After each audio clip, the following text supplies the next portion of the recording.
Welcome to episode 303 of Sports Geek. On this week's episode, I chat with Scott O'Neill about leadership in sports and how sports is making a comeback.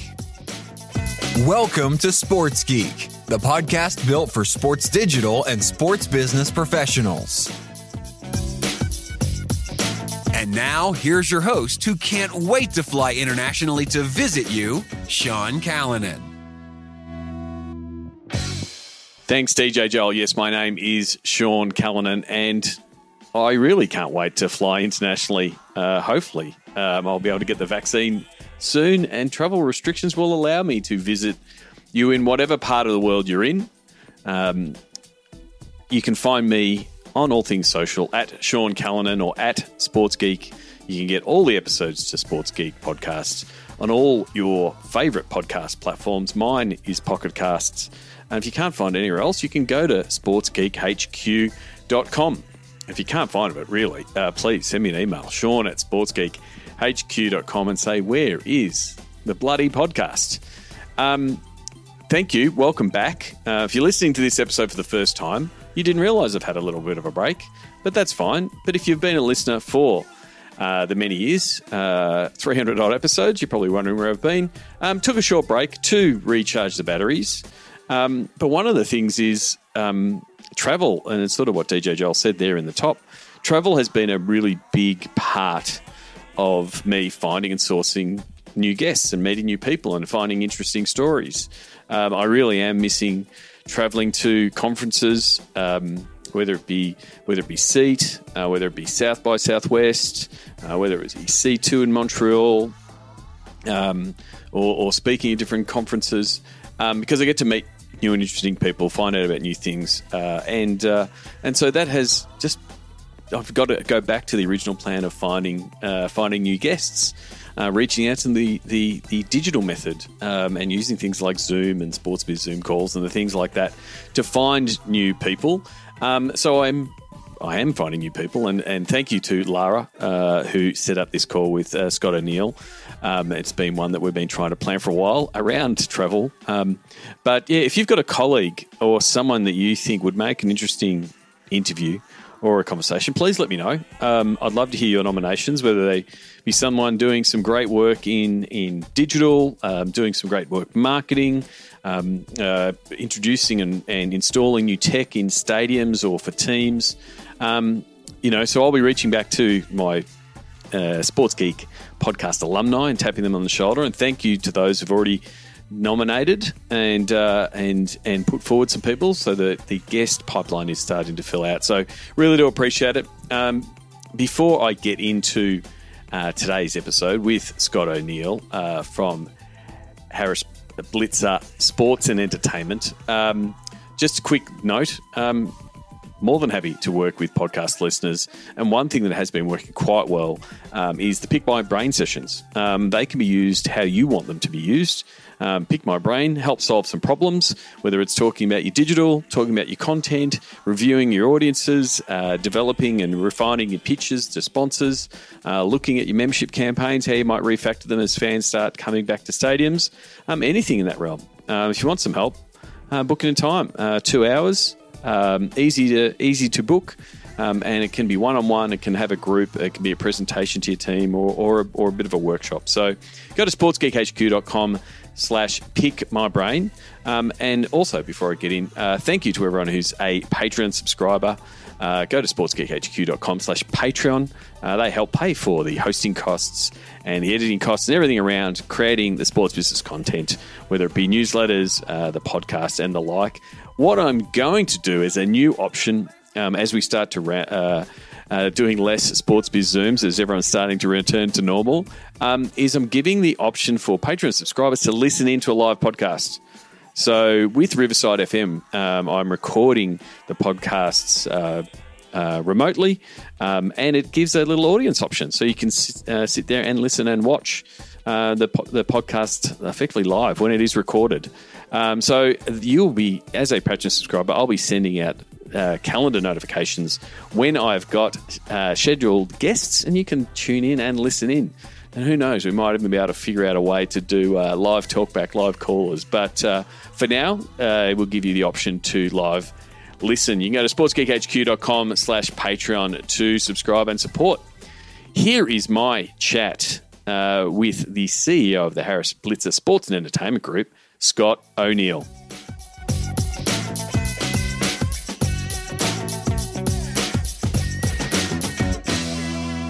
Very happy to welcome Scott O'Neill. He's the CEO of Harris Blitzer Sports and Entertainment. Thanks for coming on the podcast, Scott. Sean, love you, love your work. Thrilled and humbled to be here today. It's playoff season in the NBA. We have your very own Ben Simmons starring tonight, so life is good and it beats a stick in the eye, as I like to say. Exactly. Melbourne's own Ben Simmons. But we'll talk about NBA and the playoffs a little bit later. It's taken us a while to get to this, and thank you for Lara for organising it. I think last time I was in Philadelphia, you were in China, and then the next time I went to come to Philadelphia, this thing called a virus came involved. So good to catch up, and appreciate doing so in the middle of the NBA season. As I normally start things, how did you get your start in the world of sports? I went to a school called Villanova University in Pennsylvania, about 2 hours south of New York, and had an internship with a company called Advantage International, which at the time, this is in 1991, was the third largest sports marketing company in the world. It's now Octagon. Yep. I had a wonderful experience there. It was the first time in my life I didn't have a labor job where I was, doing construction or landscaping or working at a farmer's market and all that kind of stuff. So it was the first time I walked in and people were happy. They were young and good looking and dressed smart, and they seemed to love their work. And so I was immediately bitten by the bug and graduated a year later and got hired as a marketing assistant for the New Jersey Nets, now Brooklyn Nets. Yep. Which was not a very kind of well thought of franchise, but I couldn't ask for a better place to get a start in my career. And so your career took you to, in that NBA scene. Then you end up at the actual NBA at Teambo on the league side. What was it like working at the NBA at that time? Well, I then went on to the Philadelphia Eagles, then business school, and then it was a whole kind of mess to get the NBA. I actually was running a company called Hoops TV, which was a dot-com bust for me. And so I went from there to the NBA league office. And that's when, I guess if you look for an inflection point in my career, that would be it. I mean, I got to work for the legendary commissioner, David Stern, the current commissioner, Adam Silver, and Bernie Mullen, a dear friend who went on to run the Atlanta Hawks and Thrashers. And I got to work alongside Bill Sutton, who's the legendary kind of sports marketing professor of the world. Yep. So for me, what an incredible opportunity to learn and grow from some of the best people in the business. I will say the NBA, it's different. It's big. It's like government. I mean, it is big. I'd only worked for teams and small organizations. And I finally found myself, talking to lawyers and HR people and finance people. And I just hadn't had that type of experience before. But what I loved most was just being out. I mean, I loved the team business. And Teambo, as you mentioned, team marketing and business operations, our role was to create a best practices library and experience for the teams on behalf of the league. So think of it as a PhD in sports marketing. I mean, I couldn't have been happier learning. I mean, learning from some of the all-time greats, Tom Wilson in Detroit, Eric Woolworth in Miami, Rick Welts, and at that time for the Phoenix Suns, Steve Schonwald at the Bulls. I mean, you're Len Komoroski at the Cavaliers. I mean, you're talking the elite guys in sports, and I got to sit by their side, walk through, do an analysis of their organization, figure out what they were doing well, what they could maybe borrow from somebody else, and what they were doing that was so well that we would pass on to other teams. So it was an incredible experience. I was there for almost 8 years. At some point, I got promoted to run the group, which was really humbling. So an incredible experience. Love the league, love the game of basketball. It's given me so many things in my life, not only a career, but also many of my friends. My wife and I met at the job. So it's been a lifelong pursuit and a lifelong love. I've been lucky enough to talk to a bunch of people at Teambo, and it's definitely a model like that. I say steal with pride a lot, and I think the Teambo does that, finding it from different markets. But it is a model that other leagues, like even here in Australia, have tried to model on how they can, rising tides lift all boats. So from there and getting that league view and being able to stand alongside different teams and learn how the different operations and the marketing goes from a team point of view, your next step in your career was to go to the Madison Square Garden as president. What was the Mecca? The Mecca, and Mecca lucky here. enough to have gone to a couple of games there myself. What was the change of mindset going from collegial, working with multiple teams, to having that single focus of a venue and the teams around it? Everything I loved about the NBA league office, the learning, the opportunity, the grand scale. I was ready at that point in my life. I believe I was 38 years old. I was ready to run something. I wanted more accountability. I wanted P&L responsibility. At least my reputation, my strength became building cultures, hiring, developing, retaining talent. And I wanted to get closer to it. I love the consulting business. It was fun, but I wanted to get my hands dirty and operate again. And so I went to go see the commissioner, and I told him what I wanted. I said, I wanted a big city. I want to turn around. And if something comes up, I'd love to be considered. And he said, how about New York? And as a kid who grew up in New York, I can't tell you what that was like. I mean, it was kind of a dream come true to go work at the world's most famous arena at a time where we spun the company out and became a separately traded public company, and then put over $1 billion into the arena to keep it the world's most famous arena. Yep. We were taking on 2 turnarounds on the ice and on the court with the Knicks and Rangers, which was incredible. Working with the legendary Glenn Sather and the legendary Donnie Walsh on the Knicks side. I mean, I honestly, I couldn't have had a more incredible experience. We were fortunate enough to build a team that would go on to do some of the biggest deals in the history of our industry. And I can't possibly articulate how much I learned, how grateful I am to have that experience, and what a fun run. It was short, but it was fun. So it was a 4-year run. It was. Yeah. Which brings you, to the current day, which has the roles have evolved at the 76ers and the Devils, and now CEO of the group Harris Blitzer Sports and Entertainment. The role itself now at Harris Blitzer, you've got such a diverse group of teams and venues and properties. What does that role both offer you, both from an opportunities and a challenges point of view? Well, first off, I mean, I love it here. They're wonderful people. We've grown this business from when I just got here in 2013. It was the Philadelphia 76ers as a tenant in the Wells Fargo Center. This was a team that had just made one of the worst trades in NBA history, had 2 draft picks over the next first-round draft picks in the next 5 years. Every measure of how we measure business, ticket sales, sponsorship, ratings, brand affinity, all at the bottom of the league. And as my dad famously said to me on the phone, son, even you can't fall off of this floor. But from there, we went on, and we've built we've grown the business about just over 6 times. The business is now valued, at least publicly, about $2.7 billion. When I walked in, I think it was about 350, 360. So that's fun. We bought the Devils and the Prudential Center, one of the top 10 book buildings in America, and the Devils, of course, of the National Hockey League.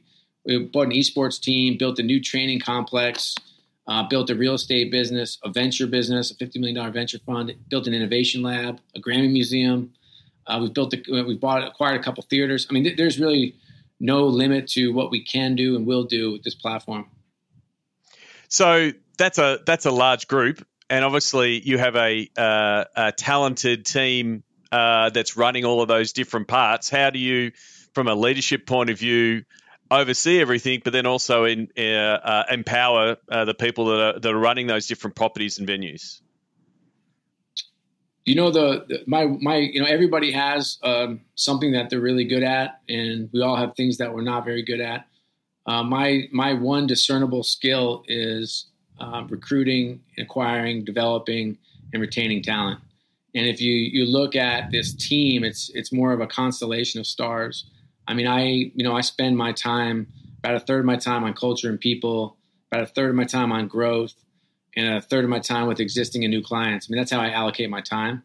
but generally I should put an allocation there for just getting out of the way. I mean, it's elite operators from top to bottom. I'd put the sales and marketing machine and communications machine up against anybody in the world. So we're very proud of the culture we have, the people I get to work with, put a bright light in my day every day. And we're all setting out. It's hard to explain, but this group, I feel like we just walk in here with a can-do attitude, and there's no mountain we can't climb. And there's no work that's too small for us to do, and yet there are no dreams too big for us to dream. And to have and be part of a culture and an organization like that is pretty wonderful. One of the challenges of a sports business, and you touched on before, with the 76ers and the trust the process, when things aren't going right on the court or on the ice or on the rift, there's a lot of pressure, even if it is external from media and fans on that affects the business side. How do you balance, because the business has to keep going regardless, whether you win or lose, a regular season game or a playoff game, the business of sport and the business of your different teams has to go on. How do you balance the management of a high performance team, which all of the teams are, with the business side of we've got to still get cheeks in the seats, we've got to get sponsors on board, we've got to make sure they're happy. How do you balance that with your teams and with your staff? Yeah, I mean, we talk about with the Sixers, we hadn't won 50 games in about 15 years when I arrived. We're fortunate enough to have been 50-win team last 4 years, but we talked about since day one walking in the door, let's be 50-win ready. And that's, of course, 50 out of 82 games, which is kind of the mark of a good season. Not a great season, but a good season. And so we talked about just being 50-win ready. So that was a mentality we took with us. And on the ice in hockey, we talk about being 90-point ready, which is effectively the same level, but for the National Hockey League. Yep. And this is a group that has outperformed and outkicked our coverage multiple times. I mean, we won 10 wins. We had 10 out of 20 games. 10 wins out of an 82-game season, and our business actually increased that year. And so this is a group that is passionate. They get after it. We have the resources. We have one of the largest ticket sales staffs in the world still, and we believe it. If you can keep this machine together, if you can effectively use data, if you can create the kind of content that continues to grow a fan base, and you create an environment at work that's fun and challenging to work, we think good things will happen, and they have. And so the last 15 months, a lot of challenges in the world, not just in sports business. How is Harris Blitzer Group and the teams, how have they adapted over the last 15 months? Yeah, it's been quite a battle, to be honest. We've lost more money than is reasonable. I think a lot of us have. We're very fortunate. We have an incredible board of directors. We're very well heeled. We don't have a liquidity crisis. I mean, we didn't have the panic that some of my peers had in their organizations. We didn't have to run for cover. We didn't have to scramble for banks.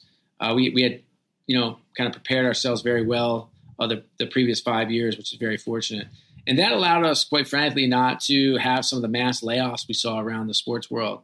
And we were able to protect our talent. And so as I look forward to 21-22, our numbers are actually projecting better than our 19-20 pre-COVID numbers. So it's been a V-like recovery, and I don't think it's an accident, to be honest with you. I think this group we definitely struggled. We definitely went through our bouts of anxiety and depression and frustration and isolation and difficulty. Some of us lost, family members and neighbors and friends and partners and all that stuff, which is awful. But and we spent a lot of time talking about mental health and wellness as a group and how we help each other, how we connect with each other, and how we need to be more aware to make sure that the world's a better place. So I think all in all, as miserable as it was, I think we came out on the other side better, stronger, and faster. And now you're starting to see some of the rewards that we do have in the world of sport when you can walk into a stadium and hear people cheering and see some of those moments when, Joel Embiid actually starts waving to a crowd that's actually there. There's some of the rewards you get working in the world of sport. It must be good to start seeing fans starting to return to stadiums. It's Sean, I think you hit the nail on the head. it's enough to put chills on the back of your spine. It's been a long road. I mean, I was in the bubble in Orlando at a game and was the only fan. I mean, that's to go from that to walking into an arena that is so loud, it almost goes deafening. It's like deafening loudness. And to see the players respond and the energy just buzzing through the stands, it's been pretty special. It really solidifies what our purpose is in this business. Our purpose, our why, effectively, is to bring communities together. It's to create connection. It's to give us escapism. It's exactly what it's meant to be.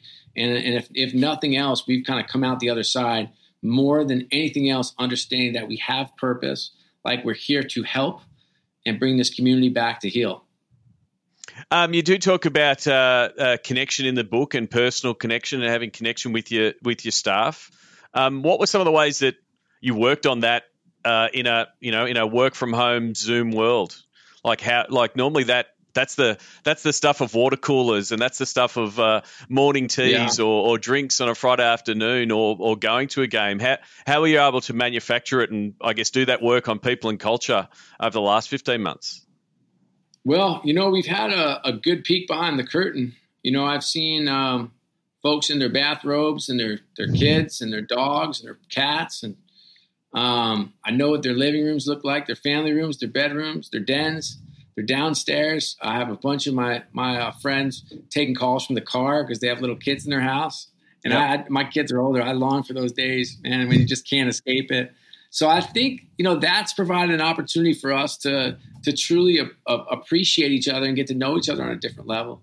I think the second thing we've done is my exec team. For the first 3 or 4 months, we're meeting every morning, and then we spread it out to a couple times a week. And each of us had an opportunity. There are about 15 people on the call, and every morning we were given an exercise to do, and that exercise was about. It could be as simple as send me a photo of your happiest place. Tell me what you love most in this business. Tell me about a time that you overcame a tremendous challenge. Some people added podcasts to listen to, or articles to read, or books to take a look at, and it became an incredible opportunity for mental health for each of us to kind of think again and stop worrying, and take the masks off because we were at home and we could do it. We could see each other's faces, and I think, and then also added content for our leaders and our managers to use with their teams. So it was a wonderful experience in terms of and getting tested and challenged by all these incredible exercises. I think that's the one thing that will stand out the most to me. Do you think some of that personal connection and having that seep into in real life meetings when they start returning in boardrooms and meeting rooms, do you think some of that connection will stick and will actually strengthen the culture?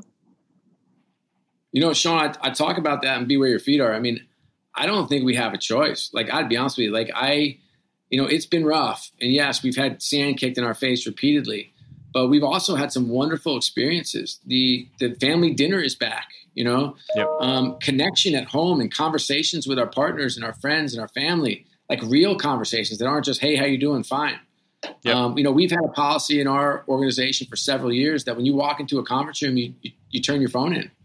Yep. And it's for that very reason, because what's happening in these meetings where I'm in is you walk in and everybody's just leaning down on their phone. I don't know what they're doing, checking TikTok videos or scrolling through Twitter or checking the scores from last night. But I'd much rather see value in me saying, hey, Sean, I heard your daughter had a game last night. How'd it go? Or, hey, you were at a wedding this weekend. Where was it? Tell me about it.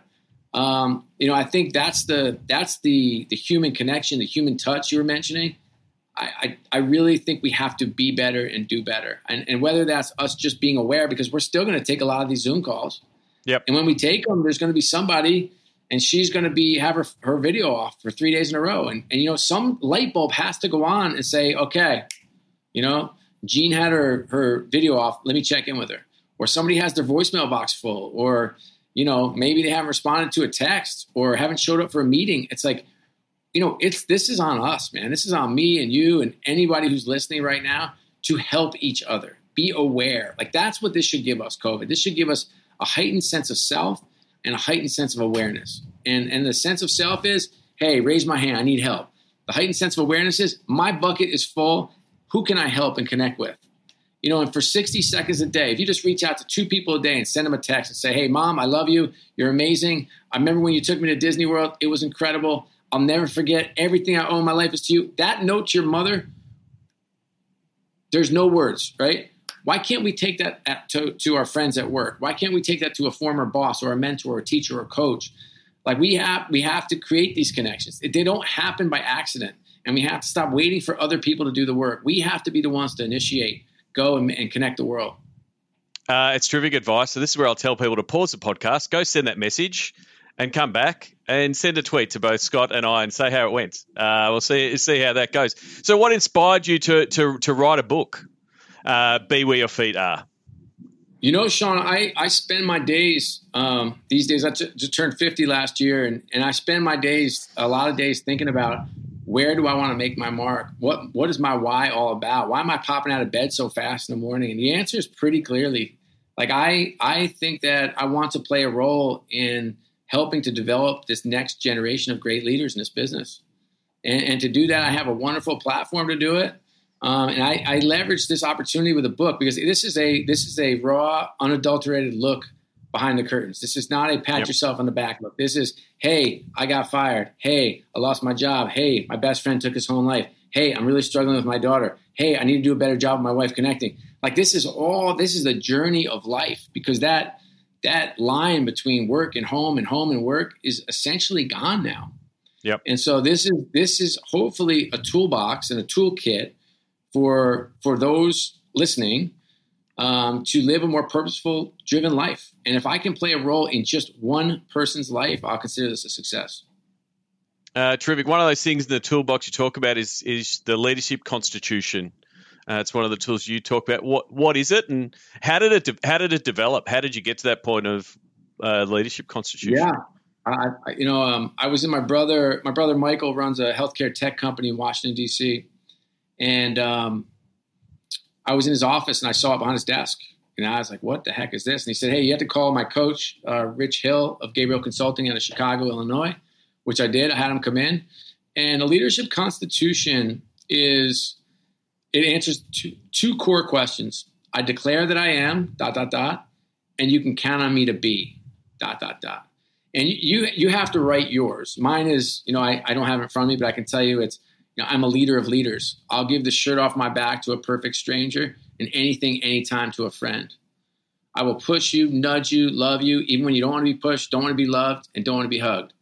I raise the bar to an unreasonable level, and I will work with you. I will dig in with you, and I will take hits for losses and give credit for wins. That's effectively what I'm declaring who I am. I read that every morning. You know what it does? It just reinforces to my core self of who my core commitments to myself and to the world, and put some good kind of subconscious energy into your mind. And while I'd advocate everybody take the time and write their leadership constitution, if you want to cheat it, write down 15 things you want to be in the world.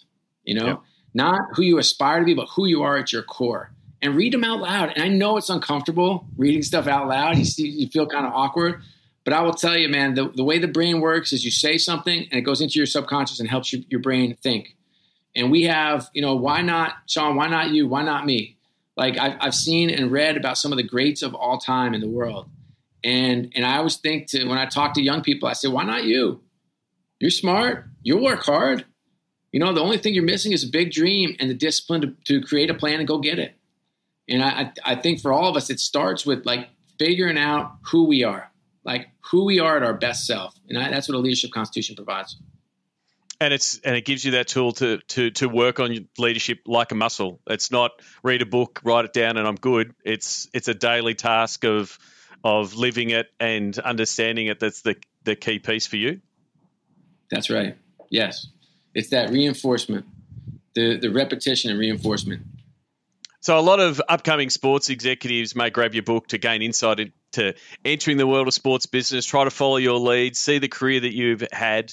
What advice would you give to, potentially graduates or young people trying to get into the world of sports business? It's a very different world to the one that you entered, or the one that I entered 12 years ago, coming off COVID and hopefully a recovering business, and indicators are that things will bounce back, but it's a very different business. What's some of your advice to people trying to get into the world of sports business? Well, I would say that if you can sell or have an interest in sales, in particular tickets, go do it, man. Just get after it. Like, it's great training. If you find out 2 years later you don't want to do this anymore, that's okay. You'll have some of the best sales training in the world. So I would say if you can sell, you will have a job, you will find a place. Be persistent. Be creative. I wonder, I was talking to a young man. I play pickup basketball with him every Saturday, and he had an interview in our organization. And they said, I said, hey, just check in with me. Let me know how it went. He sent me a note back. Hey, Scott, it went this way. I said, okay, did you follow up? He said, yeah, I sent a text. And I said, Joey, that's wonderful. Is there anything creative that you heard in that interview that you could send to this manager to let her know that you were listening, that you're creative, and that you'll go the extra mile? Because it's not just a thank you text, and it's not just a thank you card. Be different, like stand out. Like, because if you stand out in the interview and your follow-up from your interview, that gives me, the hiring manager, a pretty good indication of what type of person I'm hiring. Yeah, and I did notice the quote on the cover of your book, Be Where Your Feet Are, is from Angela Duckworth. So showing a lot of grit and resilience in the world of sport. I'm a big fan of what Angela's done, and I think, doing that follow-up and being there and being persistent and being resilient. I think everyone in the world of sports has been resilient over the past 15 months, but really over the past 20 years. You've got to be able to ride with the bumps. Yeah, totally agree. And I think of the opportunities that I had in my life. I mean, when I left the New Jersey Nets to go to the Philadelphia Eagles, I had called down there over 50 times to try to get an interview. 50. Yep. And so you think about it, it's like, but we're self-conscious. So we call when we're young. We call once and we think like we're good. Or we call once and the person says, I'll get back to you, and they don't. And you're like, oh, they must have forgot about me. It's like, invest in your future. Like, commit to your future.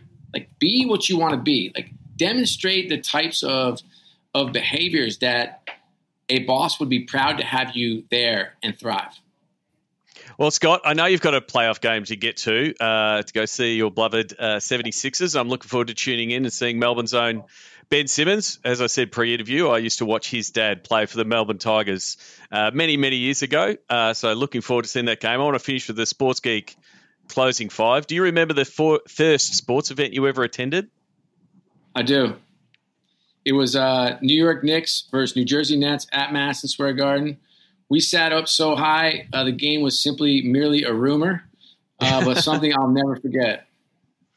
It is pretty much, you can sit anywhere at Madison Square Garden, and it is an experience. So, I've been lucky enough to go a couple of times, and yeah, it doesn't matter. It's as much the atmosphere as what's happening on the court or the ice.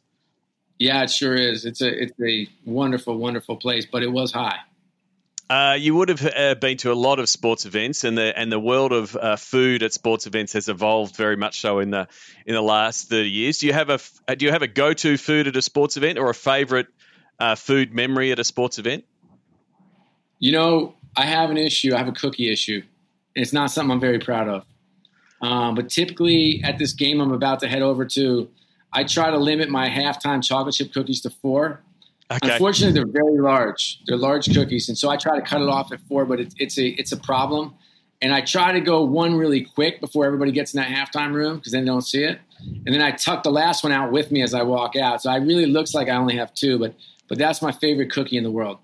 Terrific. And have you sampled the 4 and 20 pie? Have you come to love the meat pie that the Australians love? I feel like I don't want to sound like a shill for my partners, but that feels like breakfast, lunch, and dinner to me. Well, it is the most common answer of Australian guests. They talk about a pie with sauce. So you're very much welcome over here in Australia. That's not a problem at all. It's one place I've never been. It's on my list, and when I come, I can't wait to say hello. Oh, no, definitely. Happy to host you over here. What's the first app you open in the morning? My first app, ESPN. ESPN. Who is, you mentioned some terrific names of people you've worked with and colleagues. Who is someone that the podcast listeners should follow, whether they be a colleague, someone that's doing something in the business, or a fellow author? Paul Rabel. He's a lacrosse star, one of the great lacrosse players in the world. But I love him as an athlete. He's an elite athlete, but I even love him more as a businessman. He has a wonderful podcast. He embodies a lot of the characteristics that I see in successful people. He works unreasonably hard. He's intellectually curious, and he's an extraordinary teammate. And that alone I feel like he's a must follow. Definitely. I've recommended his podcast. His chat with Steph Curry was really dove deep onto the insights of an athlete. Terrific. Last question. What social media platform is your MVP? And you can answer that personally as yourself, and also potentially from a team point of view. What is the platform that works best for you? Personally, I'm more LinkedIn guy. Like you know, the cesspool that is Twitter, I spend less and less time on. It just gets a little nasty for me. It does. But and Facebook, I just start dating myself, and people ask me if I'm 70 or 80 or 90 years old, which I'm not yet. So LinkedIn is a great way to connect with people. I think the platform is fantastic. The content's terrific, and a good way to track some people down. And I've hired off of there, believe it or not, several times. Definitely. That's where we first connected, and right. It's ever since Microsoft's acquisition, the content and the connection there has really improved. And from a team's point of view, what's the platform that, from a marketing and effectiveness point of view, is working well for say the 76ers? Really fortunately is we have a content studio, and we have a group of young people that are across every platform. TikTok, of course, has the most growth. Facebook has the most reach. Twitter's the most recent, most kind of here and now. Instagram is a wonderful way. We have some of the best photographers in the world with this organization. So it really depends on, we're wide. We know we've got to create content for the right person, through the right distribution platform at the right time. And we're focused. We think that's the next great kind of platform, if you will, is making sure that we're creating content that you can know our players and feel them personally. We're also, Weibo is a big platform for us as well, of course, in China. So I love each of the platforms. It'd be like picking one of my favorite children. That's all right. Thank you very much, Scott. On the internet, where is the best place for people to connect with you and say they potentially listen to the podcast? LinkedIn for sure. At Scott O'Neill. LinkedIn for sure. We will put the links in the show notes. Please check out Scott's new book, Be Where Your Feet Are. Really do appreciate it. I know you've got a playoff game to go to. Best of luck with the rest of the playoffs. We really do appreciate the time. Sean, love talking to you. Appreciate you and all your work. Learn from the Sports Geek Amplify Season 1 cohort. Timo, Vlast, Stellar Algo, Ubi Park, and Zoof. For more, go to sportsgeekamplify.com. Thanks again to Scott O'Neill, and thanks again to Lara, who helped set up and organise that interview. Chatted with Scott just before one of the NBA playoffs games. Really do appreciate him taking the time. Please send him a tweet, Scott O'Neill, that's O'Neil, and reach out to Scott on LinkedIn. He is very much a savvy networker and connector on LinkedIn, and well worth connecting with. We did discuss there Melbourne's own Ben Simmons. My ties to Ben go back to the Melbourne Tigers days. For those of you who don't know, Ben Simmons' dad played in Melbourne, played for the Melbourne Tigers in the early 90s, winning a title in 93. I've actually got a tie from a Melbourne Tigers ball, a function that was a calico tie that I got all of the 93 Premiership team, championship team to sign. So I've got Dave Simmons' signature, and so Dave Simmons is my connection to Ben Simmons. Ben Simmons is the same age as my daughter. So great to see Ben succeeding, getting all defensive team recently, and looking forward to seeing Ben Simmons play for the Boomers in Tokyo. Fingers crossed all of that goes ahead. That's it for this episode. What I wanted to do is to quickly talk a little bit about digital to dollars and how it can help work for you and your team. Digital dollars primarily provides you with a digital review. It actually helps you bring in money The process, if you haven't heard of it before or listened to the podcast before, is over 5 pillars. Know your audience, know your content, know your distribution, know your value, and know your pitch. And that can be reworked whether you're a league, whether you're a team, whether you're a stadium, whether you're an athlete, coach, or personality, or even whether you're a business that's looking to pitch into the world of sport. The first 3 really work for any business. Know your audience, know your content, know your distribution. That's the pillar for a digital strategy. Who you want to talk to, what's the type of content they're going to like, and what are the platforms that are going to work best for you. That's really starts working with the digital team and your overall digital strategy. The other 2 pillars of know your value and know your pitch are really about the sales, are really about how do you produce content, franchises, and that are attractive to your fans and attractive to your sponsors, and how you go about selling them. So if you're interested in Digital to Dollars, check out digitaldollars.com. Check out the Digital to Dollars podcast where I dive into the 5 pillars if you go into the archive for Sports Geek. But please reach out. Just go to sportsgeekhq.com/phone call.